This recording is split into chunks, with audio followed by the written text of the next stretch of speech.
keluarga Tuan Imam dan Bilal yang dihormati barisan Adijatan Puasa Surau Setapak Jaya yang dikasihi para jemaah yang hadir pada hari ini. Kita bersyukur pada Allah SWT dengan limpah izin, mudah-mudahan kita sentiasa mendapat rahmat dan maghfirah Allah SWT. Hari ini kita dah masuk 15 Rejab 1441 Hijriah. Bersamaan hari ini yaitu 9 Mac 2020. Alhamdulillah, kita bersyukur pada Allah. Dalam bulan Rejab dah kita dah masuk 15 ni, separuh dah. Ya. Tak lama lagi Syaban Ramadan. Sebab itulah bila kita bulan Rejab kita mulakan berdoa pada Allah Ta'ala, Allahumma barik lana, berkatilah kepada kami fi Rajab, pada bulan Rejab, wa Syaban, bulan Syaban, pertemukanlah bulan Ramadan, wa balighna Ramadan, kerana 3 bulan ini wa barakatuhu wa rahmatuhu indallah atqakum. Dalam 3 bulan ini Allah akan bagi rahmat, keberkatan bagi mereka-mereka yang bertakwa. Dia rasa kesan ni, seronok dia bulan ni. Bila sebut bulan Rejab, Syaban, semangat dia. Ya, satu cita-cita, lumba-lumba kita ya menunggu bulan Ramadan. Baik.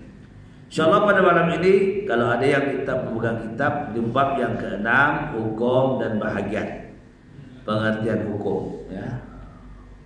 Saya seorang bagi kitab ya. Yang lain, alhamdulillah lah, para ustaz dan ustazah hafal dan semua, alhamdulillah ya.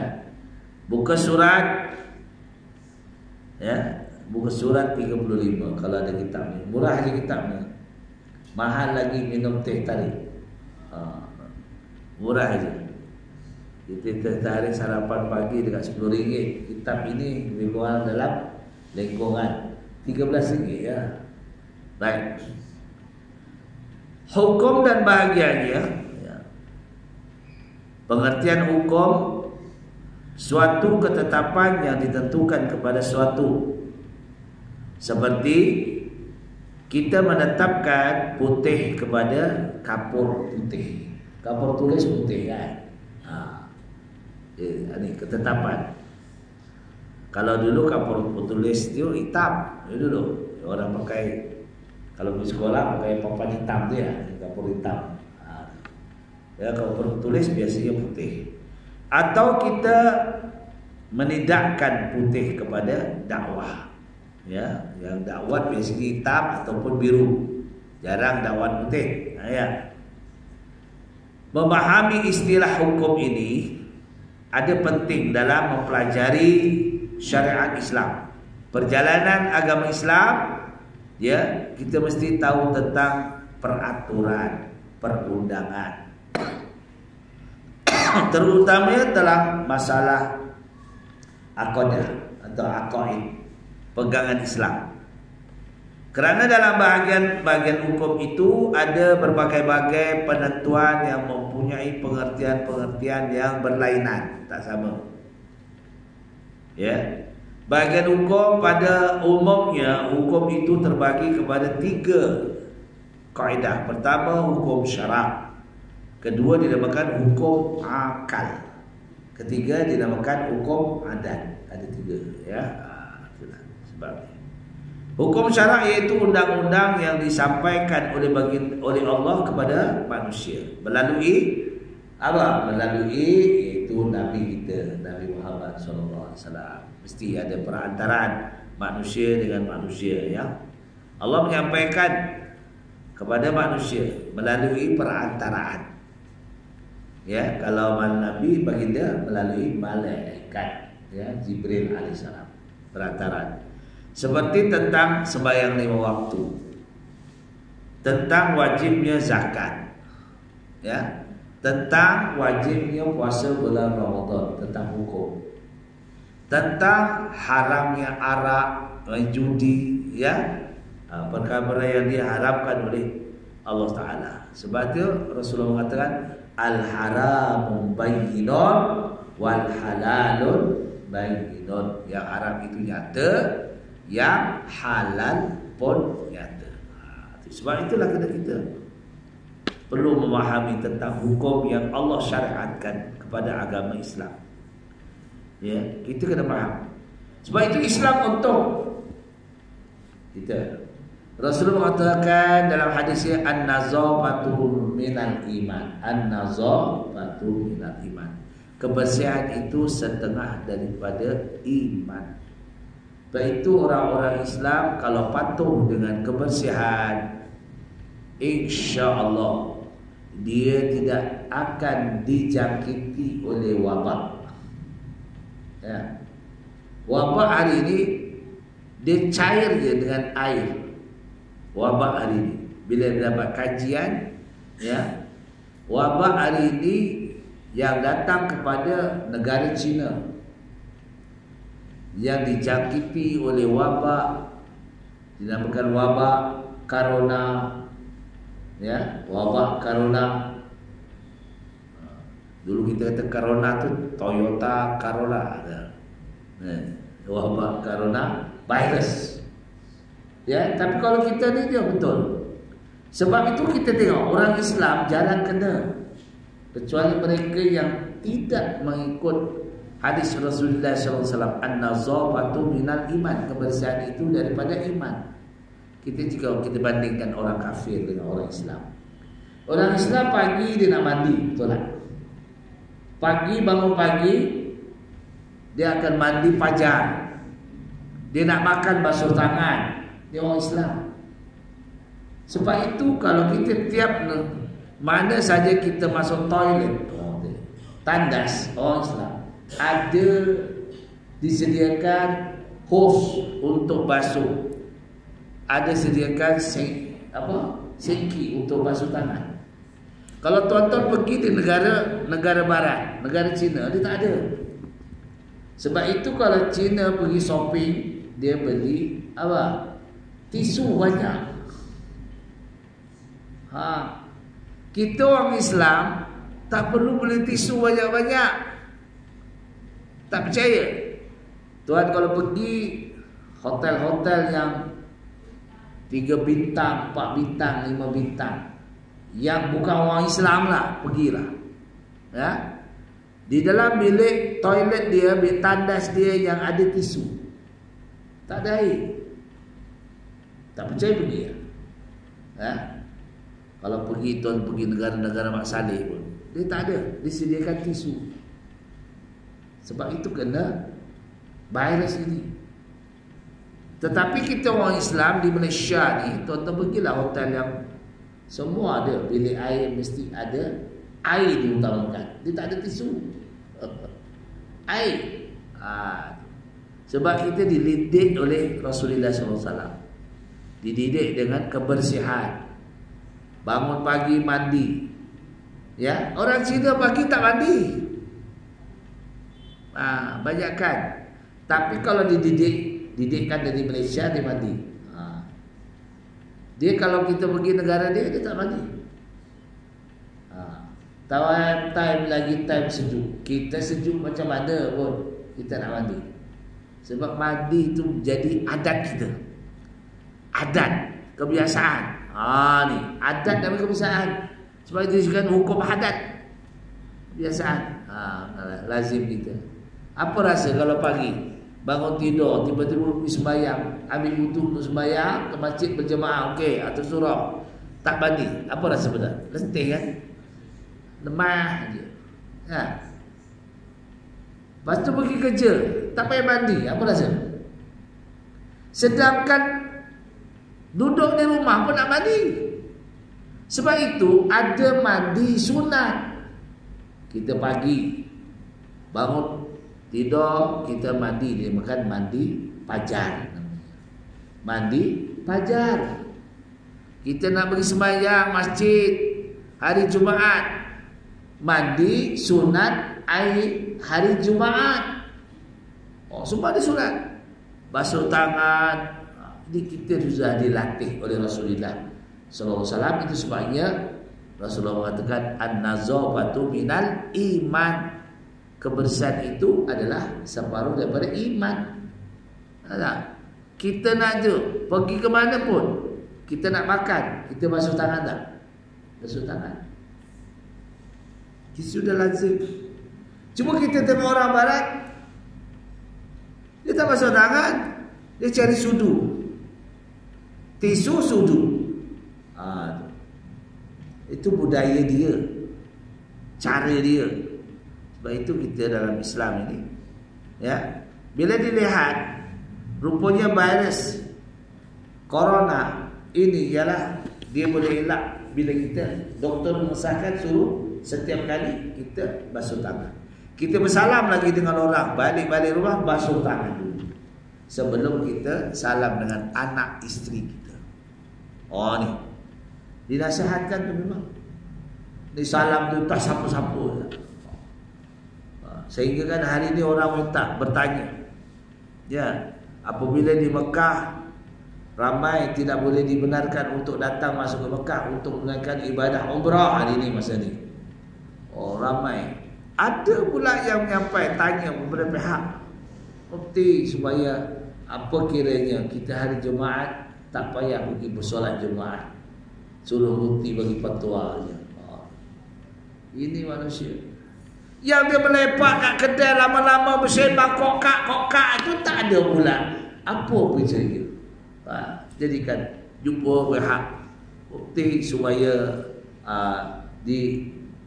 dikurangi makan di kedai, dikurangi berbual di kedai. Itu tak timbul masalah. Tak bersembang dan bangsa lain tak timbul masalah. Tapi kalau lah untuk ke masjid jadi pula poin dia, awak tu pemalas nak bertanya pula benda-benda yang kita ni kalau nak kena pun, ya, ramai sekarang di Malaysia pun ramai yang dah kena lah. Ketua jabatan pun ramai yang kena virus tu langsung ditutup. Ini sebab itu kita ingat kita kena kembali pada Allah, minta pada Allah. Wa iza maridtu fahuwa yashfid. Cuba ingat dalam surah Asy-Syu'ara, ya, surah Asy-Syu'ara ayat 80, Allah menyatakan dalam firman-Nya wa iza maridtu fahuwa yashfid. Apabila aku sakit, dialah yakni Allah yang menyembuhkan. Bukannya manusia ikhtiariah saja. Kita sakit kembali pada Allah. Sebab itu Rasulullah mengatakan, kalau kita nak mengubati sakit kita, kita banyakkan bersedekah. Banyakkan bersedekah. Apa kena-mengena pula sakit pergi ke sedekah tu? Sebab ubat yang paling baik bersedekah. Orang yang bersedekah memanfaatkan daripada rezeki yang diperoleh itu salah satu ubat untuk kita mendapat kebaikan, kesihatan badan kita. Sebab itu orang-orang yang kuat beribadah, kuat bersedekah, jarang kena sakit benda-benda. Yalah, kecuali siapa? Kecuali siapa? Fir'aun. Fir'aun jangan ikut. Fir'aun itu jadikan modal untuk orang-orang Islam. Modal kenapa? Modal kerana perangai dia. Ya, ada orang mati ada pasport. Tak ada Fir'aun tadi ada pasport. Tanyalah siapa dah mati, inna lillahi wa raji'un. Yalah, kemudian dikeraskan tubuh badannya. Dia apa? Dibekukan, disontek supaya tak busuk. Kemudian buatkan pasport. Kemudian dibawa ke negara sana, negara sini, jadikan contoh. Contoh apa? Contoh zalimnya.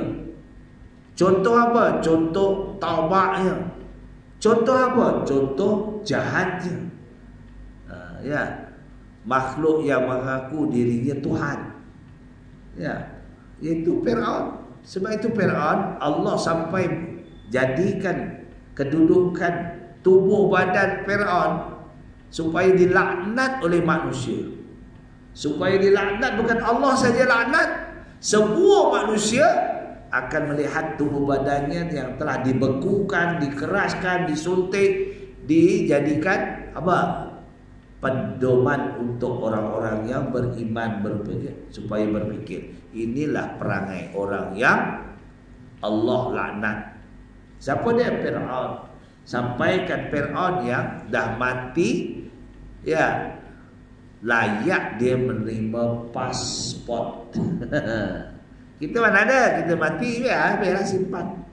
Nah, Fir'aun dibawa ke Indonesia, bawa ke negara Arab Saudi, dibawa ke mana-mana. Inilah perangai, supaya orang tengok, inilah perangai orang yang mengaku dirinya tu Tuhan.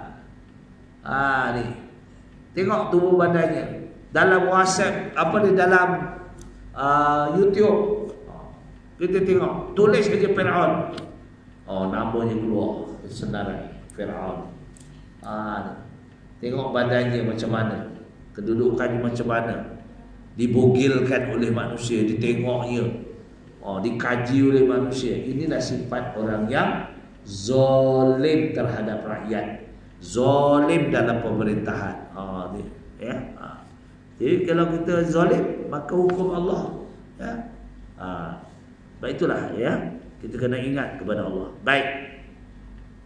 Bahagian hukum pada umumnya, hukum terbagi kepada 3. Pertama, hukum syarak, iaitu hukum perjalanan agama Islam, syarak, syariat, ya.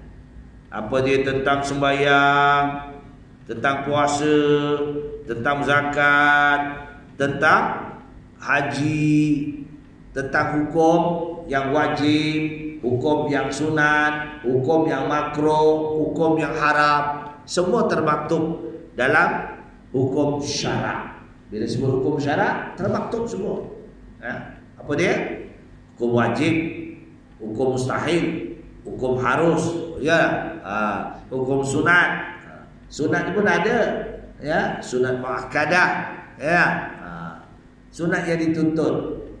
Sebab itu dalam sembahyang pun ada sunat, ya. Sunat apa dia? Ab'ad, salahnya. Sunat hay'ah. Apa sunat ab'ad? Seperti kita berdoa kunut. Sunat ab'ad, ya. Itu namanya sunat ab'ad. Yang kalau tertinggal, maka hendaklah ganti dengan sujud sahwi. Itu sunat ab'ad. Sunat hayat apa? Seperti kita waktu rukuk, kita baca subhana rabbiyal azim wa bihamdi. Bangun daripada rukuk, kita rabbana walakal hamd. Sujud subhana rabbiyal a'la wa bihamdi. Itu nama sunat hayat. Kita baca dapat pahala, tak baca tak apa. Tak payah nak diganti dengan sujud syahwi. Itu namanya sunat hay'ah. Manakala dia kata sunat muakkad. Apa sunat muakkad gitu? Seperti sembahyang waktu apa? Waktu zuhur, qabla zuhur, ya tak? Qabla zuhur, ba'da zuhur. Itu sunat muakkad yang dituntut. Qabla asar, ya, ba'dal maghrib, batu qabla isya, ba'da isya, qabla subuh, ya tak? Ini yang muakkadah. Apa dia?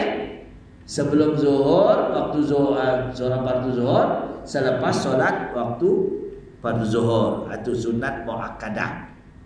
Kemudian sebelum solat fardu asar, sesudah tak? Ya. Sebab itu selepas solat fardu maghrib.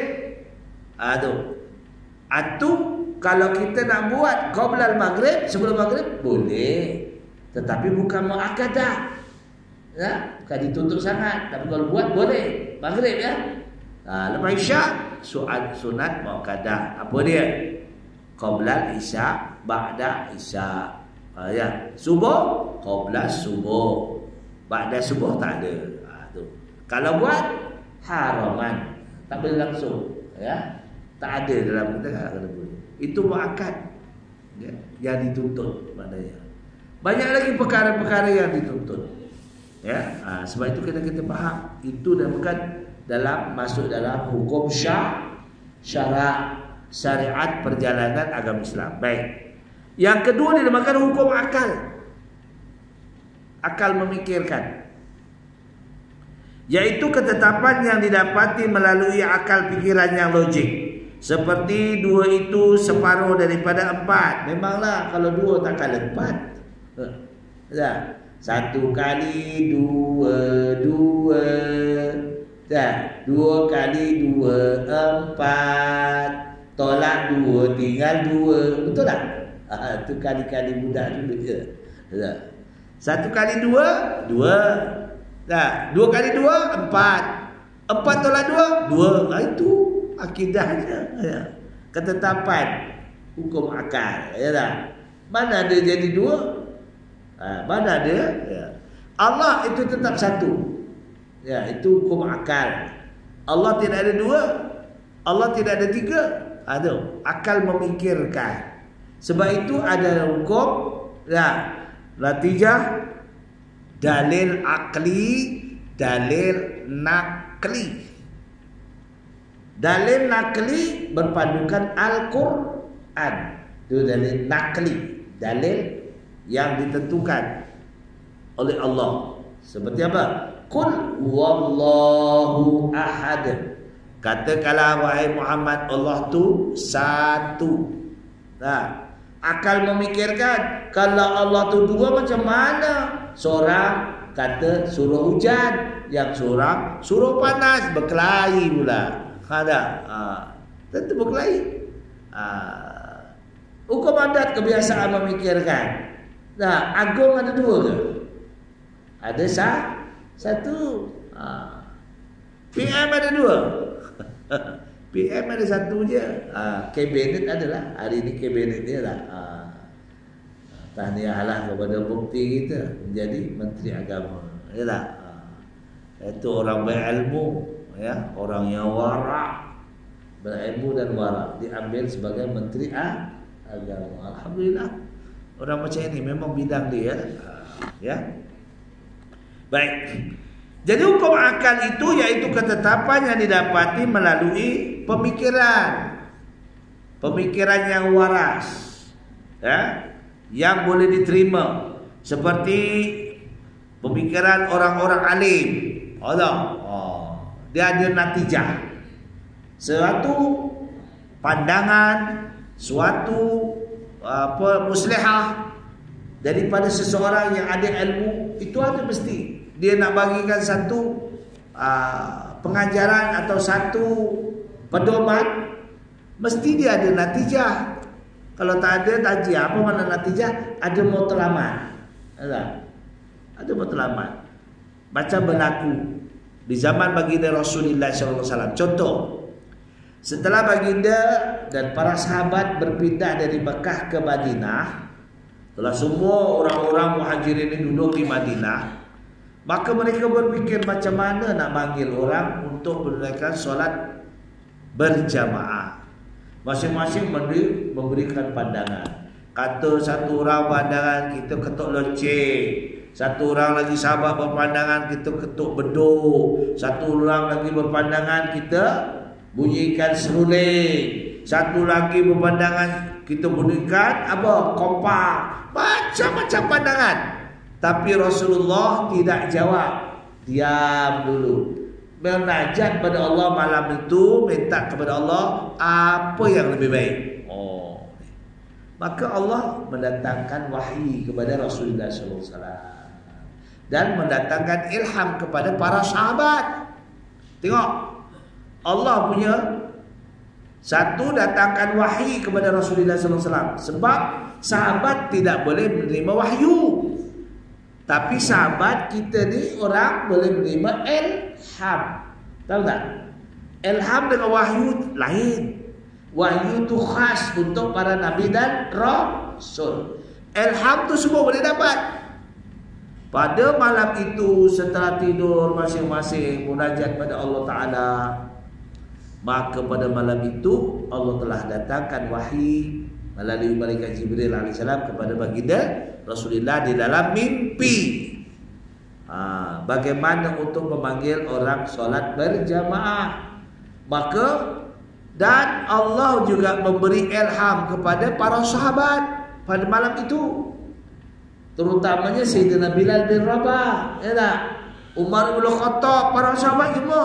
Sebab sahabat jiwanya bersih, dia taat kepada ajaran baginda Rasulullah sallallahu alaihi wasallam. Jadi pagi itu bila terbitnya fajar shadiq, Bilal bin Rabah naik di atas bukit melaungkan azan. Itulah mulanya azan.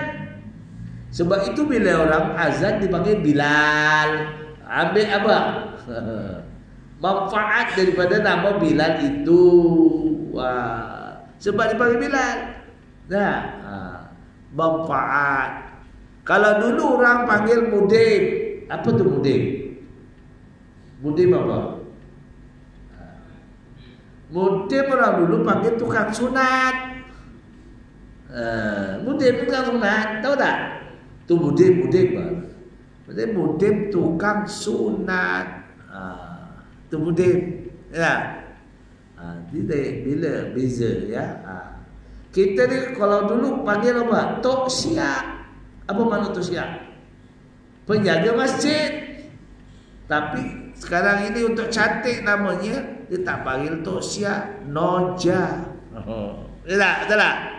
Dia sebab Noja tu ada jawatan tetap, jawatan yang ada allowed. Tu Noja. Tok Siap ni ada jawatannya allowed, tapi allowed masjid dan surau. Tapi bila nama masuk dalam Noja, dia dapat juga dari pihak jabatan. Tu Noja. Itu sebab latihan Noja. Itu manfaatnya.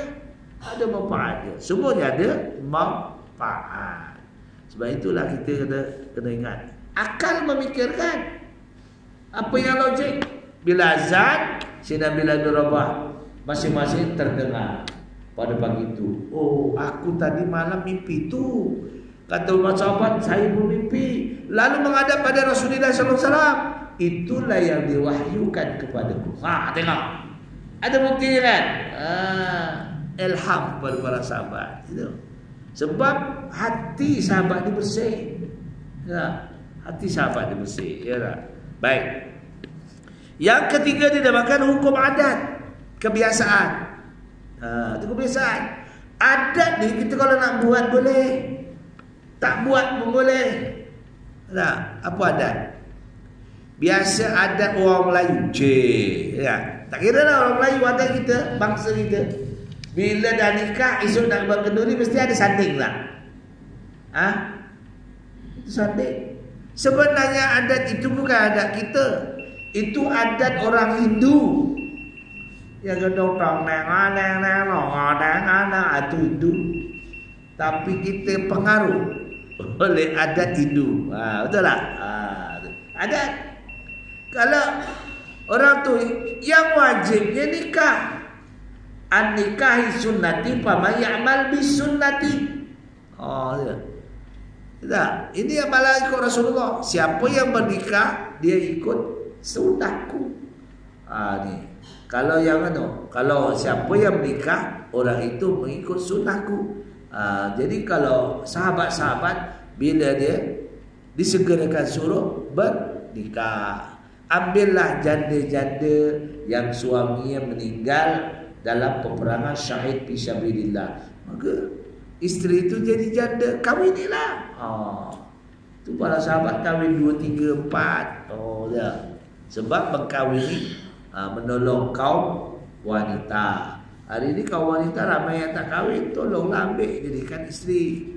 Ya, tambah-tambah yang duda tu carilah cepat. Apa tunggu lama-lama? Nah, orang muda ya, perempuan dia kata aku jaga dia, kahwin dengan lama buat apa dia nak cari orang muda. Ya tak? Jangan kata orang lama pun ada. Ya tak? Orang muda ada, orang lama pun ada. Hanya tepuk amal dengan tidak aja. Baik. Itu adat. Jadi kita faham, adat iaitu ketetapan yang didapati melalui percobaan dan kebiasaan. Seperti api membakar, air menyejukkan, itu adat. Ya. Misalnya adat, bila kematian, itu menjadi adat. Asal kematian buat kenduri 3 hari. Tak, itu adat. Kalau ada kematian, tak perlulah kita buat kenduri. Tapi kalau nak buat, apa salahnya? Ada ke dosa? Tak dosa. Tapi itu janganlah jadi satu kewajipan dalam kita kematian. Tapi boleh, kalau kita ada seorang tu kematian, kita datang rumah dia, kita kena yang datang itu bawa bekal. Si fulan tu jiran bawa makanan, makan bersama. Ini jadi adat. Dia adalah kematian, dia nak masak, dia nak bagi makan tetamu, nak tahlil. Itu tak kena. Nah, itu pentingnya berjiran. Bila kenduri, tentu biasa nak makan. Ya. Tapi sudah itu jangan namanya adat. Tapi kalau kita datang ke rumah itu, si fulan tu meninggal, kita datang tahlil, tak bagi oleh tuan rumah tu, tak masakkan apa pun, tahlil balik. Adakah salah? Tak salah. Tapi orang kita jadi adat. Loh, kami bertahlil 3 hari, apa pun tak bagi. 4 pula, apa pun tak bagi. Sepatutnya kita yang pakat-pakat. Si bulan tu baru kematian suaminya. Ya. Semua kena bayar. Ada orang mandikan peri je. Kena. Kapan Nabi disuruh kena bayar, betul tak? Peri ke? Kapan suruh? Kena bayar kan? Ganti. Korek kubur semua kena bayar. Ada. Apa ni, van jenazah peri je ada. Bayar semua. Tu. Sebab itu kita berfikir, sebab kita kena nafkahkan. Kalau kita biasa 3 hari itu kita buat. Tapi kalau kita buat pakat-pakat, disuruh kami tak mampu. Kata Tuan Imam, kita buat tahlil ringkas untuk si bulan jamaah kita. Jadi tak payah nak makan-makan apa. Boleh. Ini dia tak bagi pun, dia tak bagi apa-apa pun kat surau, buat pun nak tahlilkan dia, la ilaha illallah. Jangan. Itu jadi, itu namanya adat. Yang kita nak kirim kepada si mati itu sebab membantu kepada orang yang telah kembali ke rahmatullah, membantu pada jiran tetangga kita yang kematian suami ataupun isteri. Tapi 3 hari lah kita kena makan. Yang pula kadang yang tak faham, dia tak makan di rumah. Bang, makan dulu sebelum ke surau. Nanti kami ada tahlil kan, makanan sedap-sedap. La ilaha illallah. Ini muta'adiyah, lampau namanya. Jangan gitulah. Orang dah kematian tu kita tolong dia. Pakat. Ya, bawa sikit sana, dia bawa nasi, dia bawa lauk. Ini ada dulu macam tu. Jadi tuan rumah tak tahu apa benda. Ini kadang-kadang tak faham, minta maaf lah, tak tahu berlaku kat sini atau tidak, wallahualam. Ini berlaku. Sebaik-baiknya bila kematian sini, orang ni dah susah dah. Dia tak tahu nak fikir apa dah. Bapaknya meninggal atau suami meninggal. Jiran tu ambil tanggungjawab. Saudara barunya datang dari luar jauh-jauh, tak? Dia tahu tentu orang datang luar ni lapar, letih. Dia datang di mana-mana, dia masak setakat untuk bukan banyak, untuk makan dalam 20 orang. Idam. Ini amal yang paling baik. Amal yang paling baik tu. Ya. Pernah berlaku di abang saya meninggal dunia. Saya tak tahu ada nasi atau hidang. Makan. Orang hantar jiran yang faham.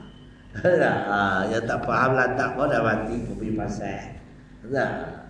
Jangan gitu. Itu sebenarnya dinamakan persaudaraan Islam. Innamal mu'minuna ikhwah. Sesungguhnya orang yang beriman itu adalah bersaudara. Kita jarang. Tapi di sini mungkin gitulah ya tak? Jiran jangan ambil dengan positif dia. Sebenarnya gitu ya. Ini adat. Ya, baik. Akhirnya Allah telah menjadikan peraturan-peraturan itu. Allah telah menjadikan peraturan-peraturan dan tabiat kepada makhluk-makhluknya. Sunat Allah ya, betul-betul sunat Allah fi khalqihi ya, sunnatullah fi khalqihi. Maka manusia mesti berusaha dan berikhtiar untuk mendapatkan suatu perkara yang baik bagi dirinya dan mengelakkan suatu perkara yang buruk bagi dirinya.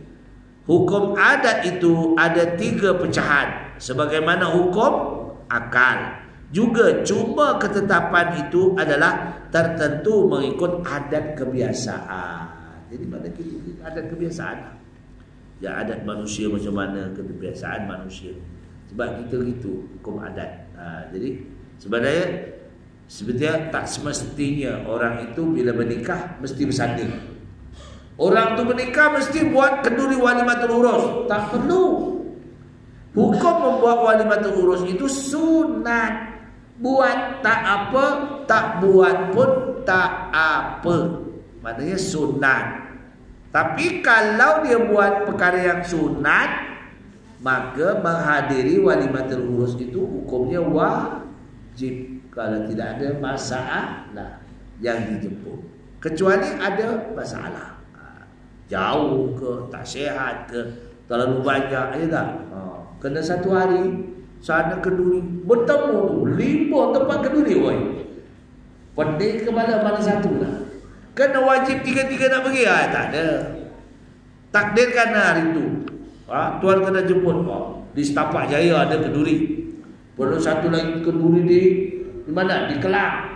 Kenduri lagi satu di Foundation. Satu lagi kenduri di mana? Di Wang Semaju.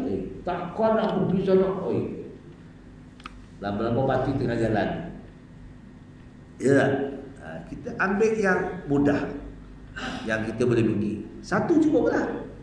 Semua kebetulan. Pernah tak kena macam itu? Pernah tak? 3 tempat kenduri walimatul urus, ada tak pernah? Ada. Kita lebih mana? Kalaulah walaupun jauh, tetapi dia adalah adik-beradik kita, akrab dengan kita. Ambil yang akrab dengan kita. Ya. Ni WhatsApp. Ni Pak Lang tak dapat datang lah. Jiran Pak Lang dengan ada kenduri. Boleh. Kalau dia anak yang keberapa minta izin. Pak Lang tak dapat datang ni. Tak apalah, anak kamu nanti anak kamu yang ketiga ni tak apalah. Yang pertama dah Pak Lang datang. Berjalan gitu. Bagi tahulah. Ya. Jadi gitu. Jadi kita namanya itu hukum walaupun hadir wajib, tetapi kita kena memikirkan jiran kita yang memerlukan kita, ya tak? Kita pilihlah. Itu namanya hukum akal, memikirkan. Walaupun kita akal tu yang logik ya. Jadi ya, kebiasaan begitu. Jadi pecahan-pecahan bagaimana hukum akal itu juga cuma ketetapan itu adalah ditentukan mengikut adat kebiasaan yang mampu kita. Kalau kita tak mampu macam mana? Jadi itulah perkongsian kita. Mudah-mudahan ya kita dapat rahmat dan maghfirah Allah. Karena itu yang baik semuanya daripada Allah Taala, mana kurang supaya kita dapat memikirkan mana yang lebih baik ya tentang hukum-hukum ini. Aku liqauli hadza astaghfirullahaladzim wa lakum wa billahi taufiq wal hidayah.